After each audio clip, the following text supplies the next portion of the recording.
여러분 안녕하십니까? 광주 MBC 뉴스데스크입니다. 태풍 카눈이 한반도로 향하면서 광주와 전남도 본격적인 영향권에 점차 들어서고 있습니다. 전남 일부 지역에는 태풍특보가 발효되고 있는데요. 광주의 상황은 어떤지 취재기자 연결해 보겠습니다. 주현정 기자, 현재 상황 어떻습니까? 네, 강도 강 등급의 6호 태풍 카눈은 제가 지금 나와 있는 광주천에는 비만 조금 내릴 뿐 아직 본격적인 위력이 감지되지는 않고 있습니다. 다만 시간이 지날수록 바람은 조금씩 거세지고 있는데요. 제 뒤로 보이는 나무들도 한두 시간 전보다는 조금 더 휘청이고 있는 모습입니다. 천천히 북상하고 있는 태풍은 내일 아침 전남 해안가에 상륙하면서 광주와 전남에 본격적인 영향을 줄 것으로 보입니다. 조금 전 오후 6시부터는 고성과 광양 등 전남 동부권 10개 시군에 태풍주의보가 발효된 상태입니다. 태풍특보는 오늘 밤부터 내일 새벽 사이 광주 전남 지역에 더 확대될 것으로 예상됩니다. 태풍 카눈은 이 시각 현재 제주 서귀포 동남동쪽 약 250km 해상에서 시간당 14km의 속도로 천천히 우리 지역을 향하고 있습니다. 이번 태풍은 느리지만 강한 것이 특징입니다. 태풍 영향권에 들면서 광주 지역에는 시속 90km에서 120km의 강풍이 불겠고 전남 지역에는 이보다 더 센 140km가 넘는 거센 바람이 불겠습니다. 나무와 전신주가 넘어질 정도의 강풍입니다. 비도 많이 내리겠습니다. 내일까지 광주와 전남에 100에서 200mm, 많은 곳은 300mm의 비가 쏟아지겠습니다. 태풍이 다가오면서 하늘길과 뱃길도 차질이 생겼습니다. 광주공항은 오늘 오후 4시부터 모든 항공편 운항이 중단됐고 전남에서도 83척의 배가 모두 결항됐습니다. 광주시와 전남도는 재난안전대책본부를 가동하고 24시간 대응태세에 들어갔습니다. 오늘 하루 배수문과 하천 진입로, 저수지 등의 침수 피해가 생기지 않도록 점검했고 현재도 만일의 사태에 대비해 대기 중입니다. 이번 태풍이 한반도 내륙을 관통하는 만큼 위험 지역이 아닌 곳에서도 사고가 발생할 수 있는데요. 안전에 각별히 유의해야겠습니다. 지금까지 광주천에서 MBC 뉴스 주현정입니다. 광주 전남은 최근 장맛비로 인해 곳곳에 생채기가 생겼는데요. 태풍 카눈까지 북상하면서 긴장감이 맴돌고 있습니다. 혹시 모를 태풍 피해를 막기 위해 행정당국은 지하차도와 또 상습 침수 구역 등을 돌며 막바지 사전 점검에 나섰습니다. 천홍희 기자가 현장을 다녀왔습니다. 광주 선운 지하차도. 광주시청 직원들이 배수구 덮개를 열어 쌓여있던 쓰레기를 치우고 배수구가 막혀 있진 않은지 눈으로 일일이 확인합니다. 지하차도 배수 펌프가 잘 작동되는지도 점검합니다. 이 입구를 막아버리면 이제 지하차도 침수가 되는 겁니다. 물이 못 빠져나가니까요. 이 우기 때는 지하차도는 이게 제일 중요합니다. 지난 6월 제방 50m가량이 무너져버린 석곡천. 물이 불어나면 다시 한번 사고가 발생할 수 있는 만큼 태풍이 올라오기 전에 한 번 더 현장 점검이 이루어졌습니다. 지난번 폭우에 50m가량이 무너져 내린 석곡천 제방은 보시는 것처럼 응급복구가 모두 마친 상태입니다. 하지만 주민들은 태풍을 앞두고 또다시 제방이 무너질까 불안감을 호소하고 있습니다. 비가 많이 오면 아마 하천문이 많이 불어나면 위험성도 있고 또 우리 지역은 노령 인구가 많다 보니까 많이 걱정도 되고 그러지요. 강풍 피해를 막기 위해 현수막도 걷어냅니다. 바람에 현수막이 찢겨 날리지 않도록 선제적으로 수거에 나선 겁니다. 철거되지 않는 현수막을 전 직원들이 지금 태풍을 대비해서 비상이 걸려가지고 철거를 하고 있는 것입니다. 상습 침수 지역인 서석고 근처에는 양수기도 등장했습니다.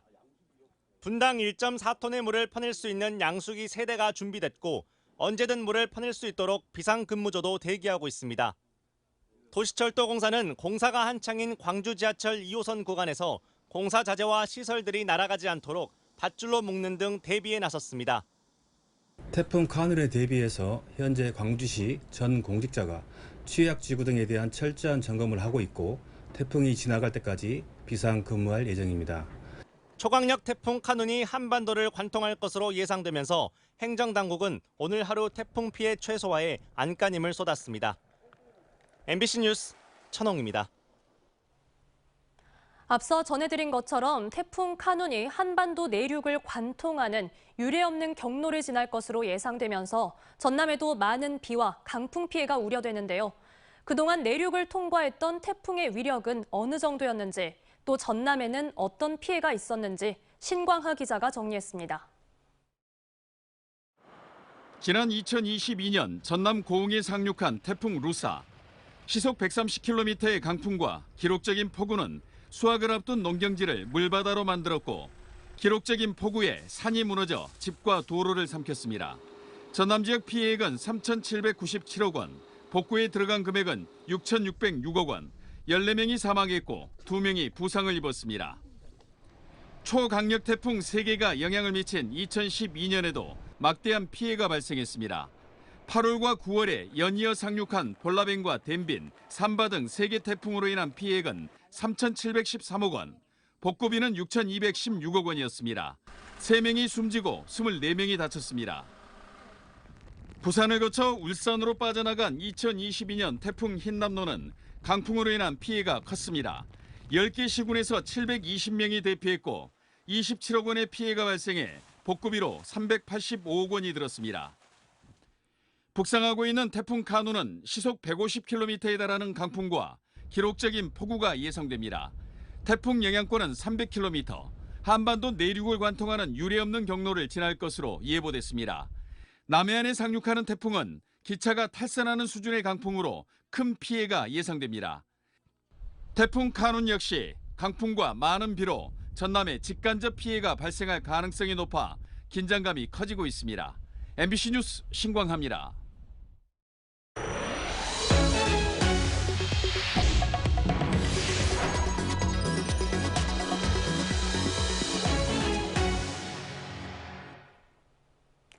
정부가 코로나 종식을 선언한 이후 코로나19 확산이 잠잠했었는데요. 하지만 최근 지역에서 하루 평균 4,000명에 가까운 확진자가 발생하는 등 확산세가 커지고 있습니다. 이 확산세는 당분간 이어질 것으로 예상됩니다. 임지은 기자입니다.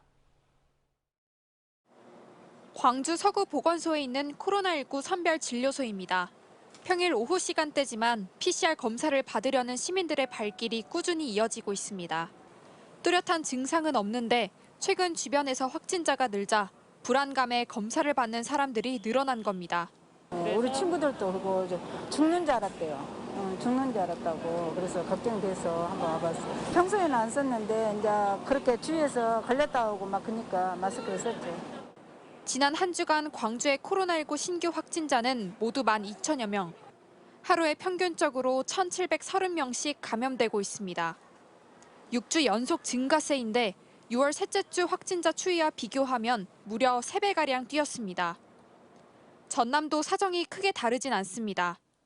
지난 2일부터 일주일 동안 모두 14,172명의 확진자가 나와 하루 평균 2,000명 넘게 환자가 발생하고 있습니다. 한동안 확진자가 줄어들면서 선별 진료소 운영 등을 축소해온 지자체 등은 재확산 추이에 촉각을 곤두세우고 있습니다. 여름방학 시점으로 해서 확진자도 늘고 검사자도 많이 증가해서 하루에 한 100명에서 150명 정도 선별 진료소 찾고 계세요. 저희도 긴장하고 직원들도 또 확진자가 많이 나오고 해서. 보건당국은 여름철 환기 부족과 휴가철 이동량 증가가 코로나19 확산을 부채질했다고 분석했습니다. 확진자 증가세도 당분간 이어질 것으로 보여 일상 방역 수칙을 잘 지키는 것이 중요해졌습니다. 밀접, 밀폐, 밀집, 산밀 환경에서 주기적인 환기를 해주시고 소독도 좀 실시해 주시고요. 손 씻기라든가 기침 해질 등은 좀 개인 방역 수칙을 철저히 준수해 주실 것을 당부드립니다. 정부는 현재 2급 감염병인 코로나19를 독감과 같은 4급으로 낮추고 마스크 착용 의무도 해제하는 등의 방역 완화 계획 발표를 연기하기로 했습니다. MBC 뉴스 임지은입니다. 오늘 낮 12시 40분쯤 전남 순천시 서면 운평리의 한 도로에서 잼버리 스위스 대원 38명이 타고 있던 관광버스와 시내버스가 충돌했습니다. 이 사고로 관광버스에 타고 있던 잼버리 대원 4명과 버스 승객 등 10여 명이 다쳤습니다. 사고를 당한 잼버리 대원들은 어제 부안 새만금에서 전국으로 분산 수용되는 과정에서 순천시 청소년 수련원에서 머물렀다가 서울로 돌아가는 길이었습니다. 경찰과 소방당국은 정확한 사고 경위를 조사하고 있습니다. 강은미 정의당 국회의원이 광주시는 공공병원 파업 해소를 위해 적극적인 중재자로 나서라고 촉구했습니다.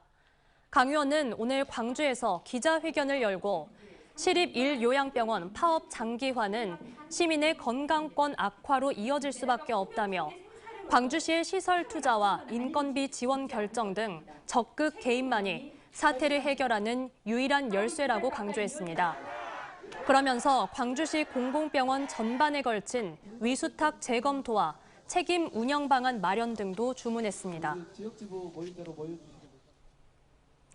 전라남도 감사관실이 도청 공무원들의 업무 추진비 사용 내역에 대한 특정 감사에 나섰습니다.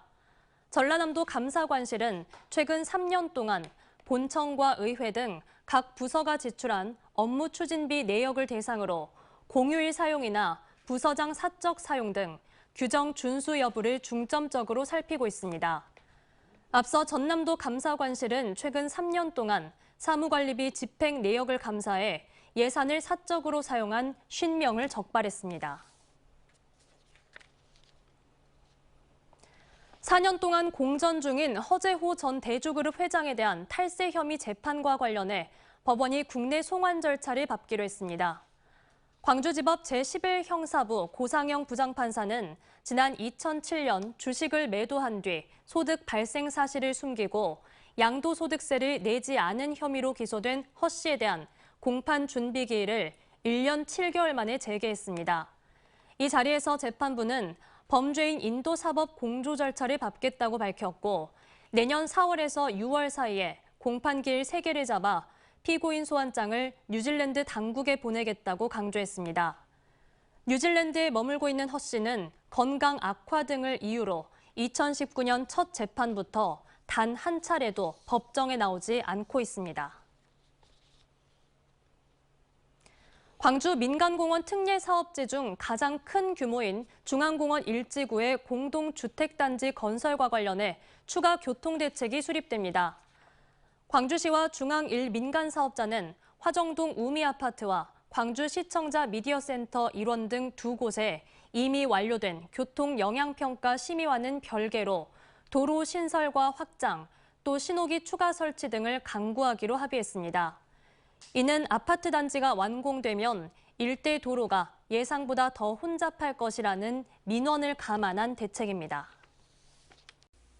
언제 어디서나 내 손 안의 뉴스. 광주 MBC 뉴스 유튜브 구독으로 함께하세요.